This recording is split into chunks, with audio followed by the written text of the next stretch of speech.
एक बहुत बड़ा घर जो देखने में ही बेहद खूबसूरत लग रहा था, इतना खूबसूरत कि देखने वालों की आंखें एक पल के भी लिए भी उसे घर से हटने को मंजूर नहीं हो सकती।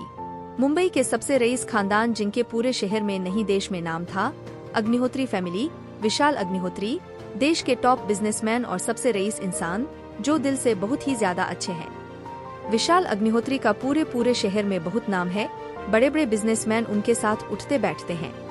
विशाल अग्निहोत्री जितना बाहर से अच्छे हैं, सबकी मदद करने वाले हैं, उतना ही अपने घर पर भी अच्छे स्वभाव के मालिक हैं। हर किसी के लिए उनके दिल में बहुत केयर है। आज अग्निहोत्री मेंशन को बहुत खूबसूरती से सजाया गया है। आखिर विशाल अग्निहोत्री और उनकी पत्नी श्रेया अग्निहोत्री की 8वीं एनिवर्सरी है। विशाल और श्रेया दोनों ही बिजनेस पर्सन हैं, लेकिन अपनी फैमिली और एक दूसरे के लिए हमेशा खड़े रहते हैं। दोनों की एक बेटी जिसका नाम नव्या अग्निहोत्री है, दिखने में बेहद खूबसूरत, 5 साल की है, इतनी ही समझदार भी। श्रेया और विशाल का एक बेटा है जो सिर्फ 6 महीने का है और जिसका नाम अनुज है। श्रेया, विशाल अपने बच्चों से बहुत प्यार करते हैं। आज एनिवर्सरी थी तो घर में पूजा, परिवार वालों को बुलाना, मेहमानों का स्वागत, बहुत सारे काम थे जिसमें सभी मसरूफ थे। दिन भर की भागदौड़ के बाद शाम में विशाल और श्रेया अपने बच्चों के साथ कुछ वक्त साथ बिताने के लिए और नव्या की ख्वाहिश पर मूवी देखने के लिए पूरी फैमिली घर से निकल जाती है। लेकिन किसे पता था कि आज का दिन ही उनकी जिंदगी का सबसे भयानक दिन होगा। आज उनकी एनिवर्सरी का दिन ही उनकी जिंदगी का आखिरी दिन बन जाएगा। शाम का समय, सड़क चारों तरफ से खून से सुन चुकी है। कार के बाहर विशाल अग्निहोत्री की गार्डन लटक रही है और दूसरी तरफ से श्रेया के सर से भी काफी खून बह रहा है। दोनों की आंखें बंद हो रही हैं। वही कार की पिछली सीट पर बैठी नव्या अपने हाथ में अपने छोटे भाई को पकड़े हुए हैं। हालांकि चोट तो उसे भी आई है, लेकिन उसकी आंखों में एक डर, घबराहट और अपने मॉम डैड को अपनी आंखों के सामने मारता हुआ देखना उसे कुछ समझ नहीं आ रहा।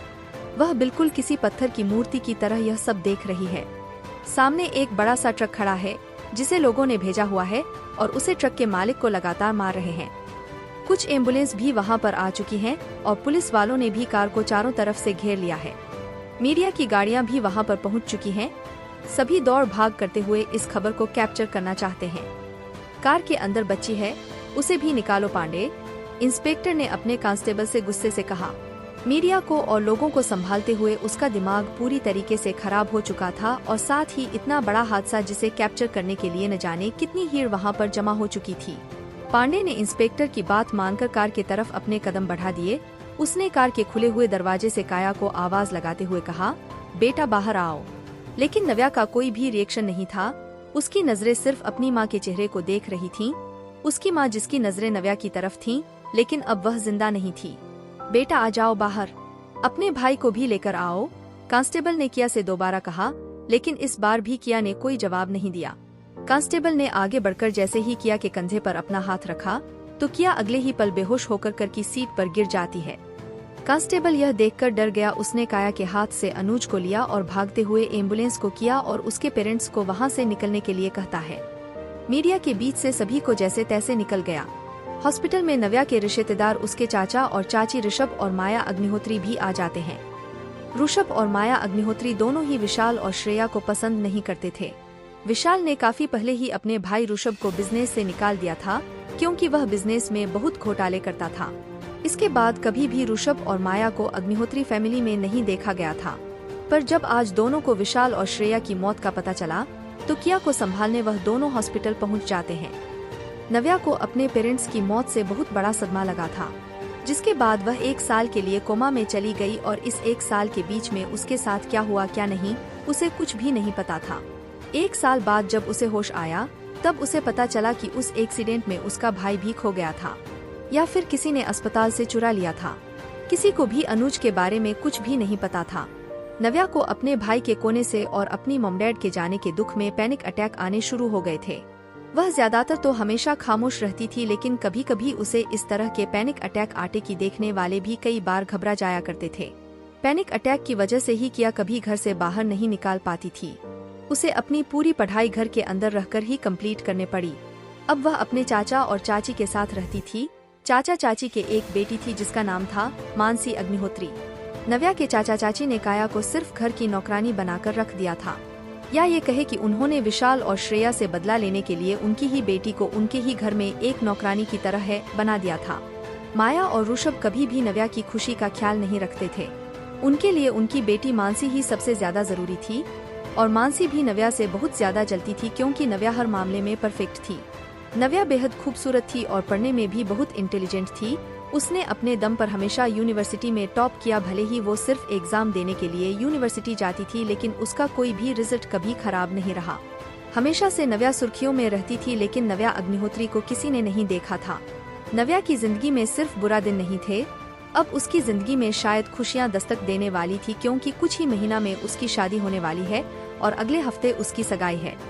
नव्या अपने कमरे में सो रही थी, तभी उसकी नींद मानसी की आवाज पर खुलती है। मॉम, इस लड़की से कह दीजिए कि मेरे सारे कम टाइम से कर दे। आपको पता है ना, मुझे यूनिवर्सिटी जाना रहता है और हर दिन मुझे कुछ यूनिक चाहिए होता है। मैंने कल ही से कहा था कि मेरी ड्रेस पर एक भी दाग नहीं होना चाहिए, पर इसने मेरी नई ड्रेस खराब करके रख दी। इस पर देखिए कितने सारे दाग है। अब आप ही बताइए मैं क्या करूं? क्या पहन कर जाऊं? मानसी ने चिल्लाते हुए पूरे घर को अपने सिर पर उठा लिया था। माया, जो कि इस वक्त डाइनिंग टेबल पर बैठकर नाश्ता कर रही थी, और ऋषभ जी जो न्यूज़पेपर पढ़ रहे थे, दोनों ने मानसी की बातें सुनकर एक दूसरे की तरफ देखा। मानसी ने जलते हुए कहा, आप दोनों चुप कैसे हैं? बुलाए उसे लड़की को और अभी के अभी उसे सजा दीजिए। इस बात की आखिर उसकी हिम्मत कैसे हुई मेरे कपड़े खराब करने की? मैं उसे छोड़ूंगी नहीं।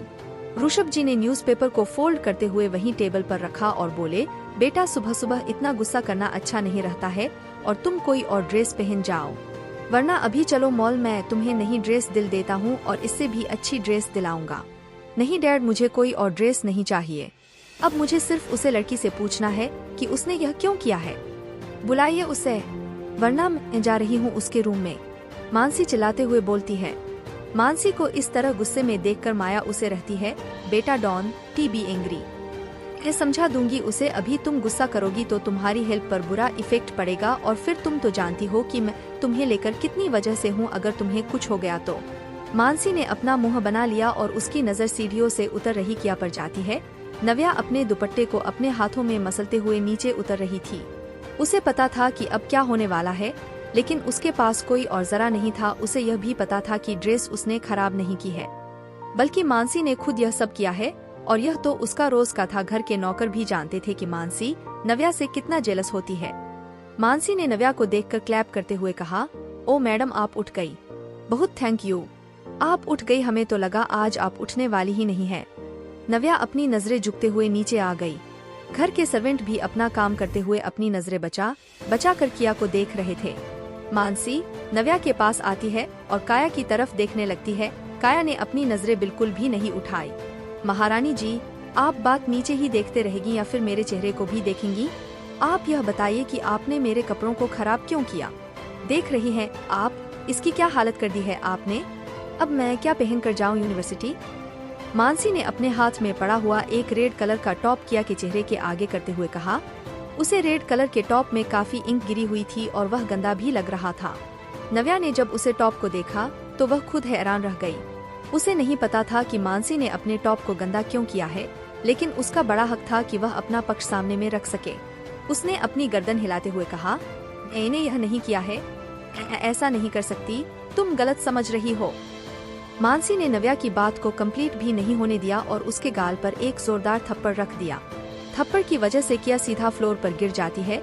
उसने अपने गाल पर हाथ रख लिए और अपनी नजरें झुका ली। शायद ये रोज का था। मानसी हमेशा कुछ न कुछ करके नव्या पर हाथ उठा देती थी। घर के सभी सर्वेंट भी यह देखकर दुखी हो जाते थे। वही ऋषभ और माया एक दूसरे की तरफ देखकर अजीब तरीके से स्माइल कर देते हैं, जैसे वो दोनों भी यही चाहते हैं। मानसी ने नव्या के बालों को पकड़ते हुए कहा, दोबारा अगर तुमने झूठ बोलने की कोशिश की तो मैं तुम्हारा वह हाल करूंगी जो तुम सोच भी नहीं सकती। तुम क्या सोचती हो, तुम झूठ बोलोगी और तुम बच जाओगी? कभी नहीं। घर के सभी सर्वेंट जो कि यह सब तमाशा देख रहे थे, माया ने उन सभी को डांटे हुए कहा, तुम सब क्या नाटक देख रहे हो, जाओ यहाँ से अपना अपना काम करो। कहते हुए माया अपनी चेयर से उठकर मानसी और नव्या के पास आती है। माया ने नव्या को फ्लोर से उठाते हुए मानसी से कहा, बेटा तुम क्यों किया के साथ ऐसा कर रही हो? तुम्हें तो पता है कि अगले हफ्ते इसकी सगाई है और फिर शादी है। अब कुछ महीने ही तो हैं इसका। इस घर में कुछ गलतियों को माफ कर दो। होने वाली दुल्हन है यह। मानसी ने जैसे ही माया के मुंह से यह सब सुना, उसे और भी गुस्सा आने लगा। उसने नव्या को घूरते हुए कहा, अगर गलती में करेगी तो सजा मिलेगी, और सजा ऐसी मिलेगी जिसे यह उम्र भर याद रखेगी। इसके मॉम डैड तो मर गए और इसे हमारे लिए छोड़ कर चले गए हैं। हम इसके लिए इतना कुछ कर रहे हैं और यह हमारे साथ यह सब करेगी तो हमें गुस्सा नहीं आएगा क्या?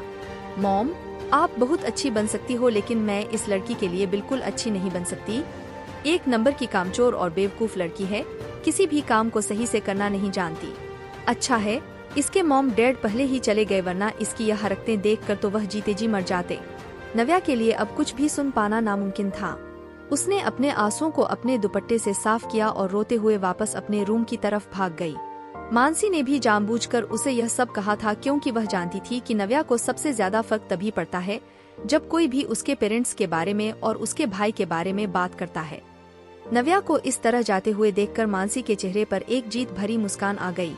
जबकि नव्या से हमदर्दी रखने वाले घर के सर्वेंट यह सब देखते हैं तो बेहद उदास हो जाते हैं।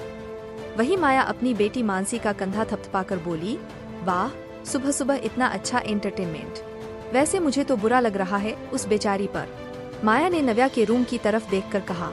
वही माया की बात सुनकर मानसी ने अपने कंधे से माया का हाथ झड़कते हुए कहा, कम ऑन मॉम, क्या आप भूल रही हो कि यूनिवर्सिटी के फंक्शन में उसे यूनिवर्सिटी की तरफ से कल्चरल प्रोग्राम को रिप्रेजेंट करने के लिए बुलाया गया है, जबकि मैंने इसके लिए कितनी मेहनत की थी, यहाँ तक कि मैंने इंडियन डांस की क्लासेस भी ले ली हैं, लेकिन इसने मुझसे ये मौका भी छीन लिया। आज तक यह सिर्फ मुझे छिनती आई है और फिर भी आपको इस पर तरस आ रहा है। आप मेरी माँ हो या इसकी? माया मानसी को इस तरह गुस्सा होते हुए देखकर बोली, ओह मेरा बच्चा, तुम कितनी जल्दी गुस्सा हो जाती हो। तुम्हें पहले मेरी पूरी बात सुनाई चाहिए। मेरे दिल में इसके लिए सिंपैथी इसलिए है क्योंकि बेचारी कुछ कर भी तो नहीं सकती सिवाय मगरमच्छ की तरह आंसू बहाने के। मानसी के चेहरे पर एक तिरछी मुस्कान आ गई। उसने कहा, और मैं इसे खुश रहने भी नहीं दे सकती, जिंदगी भर सिर्फ रुलाती रहूंगी, कभी इसे खुश नहीं रहने दूंगी। मानसी के चेहरे पर इस वक्त नव्या के लिए इतनी नफरत दिखाई दे रही थी कि उसे कोई भी पछतावा नहीं था। वही डाइनिंग टेबल पर बैठे हुए ऋषभ जी ने माया और मानसी की तरफ देखते हुए कहा, कोई मेरे साथ नाश्ता कर लो भाई, सुबह सुबह का एंटरटेनमेंट तो खत्म हो चुका है ना। मानसी ने जब ऋषभ जी की बात सुनी तो उनकी तरफ पलटते हुए बोली, डैड सीधा सीधा क्यों नहीं बोलते कि आपको मेरे साथ ब्रेकफास्ट करना है? एल। ऋषभ जी हंसते हुए बोले, हा मेरी बेबी डॉल, जब तुम्हें पता है तो फिर come my hair baby. Rishabh जी के बुलाने पर मानसी उनके पास आती है। ऋषभ जी ने बड़े ही प्यार से अपनी बेटी मानसी को गले से लगाया और उसके माथे को चूमते हुए बोले, ओह मेरा बच्चा, कितना गुस्सा करती हो तुम। मैं क्या करूं दादाजी, जब भी मैं उस चुड़ैल को देखती हूं तो मुझे बहुत गुस्सा आता है। मानसी अपने दांत पीसते हुए बोली। ऋषभ जी ने मानसी के सिर पर हाथ फेरते हुए कहा, जब भी तुम्हें गुस्सा आए तब निकाल लिया करो। वैसे भी वो लड़की इस घर में मुफ्त का खाने के अलावा कर ही क्या रही है? बचपन से आज तक मुझे पाल पोष कर बड़ा किया है। भैया के सारे एहसान तो हमने उतार ही दिए हैं और अब उसकी मर्जी से उसकी शादी कर रहे हैं। इससे बड़ा एहसान तो कोई भी नहीं करेगा। मानसी अपने मॉम डैड की सह पाकर और भी खुश हो गई। वही नव्या जो कि डोर के पास खड़ी अपने ही सगे चाचा और चाची के मुंह से ऐसी बातें सुन रही थी। ये सब सुनकर उसकी आंखों से आंसू लगातार गिरते ही जा रहे थे, लेकिन वह रोने के सिवाय कुछ भी नहीं कर सकती थी।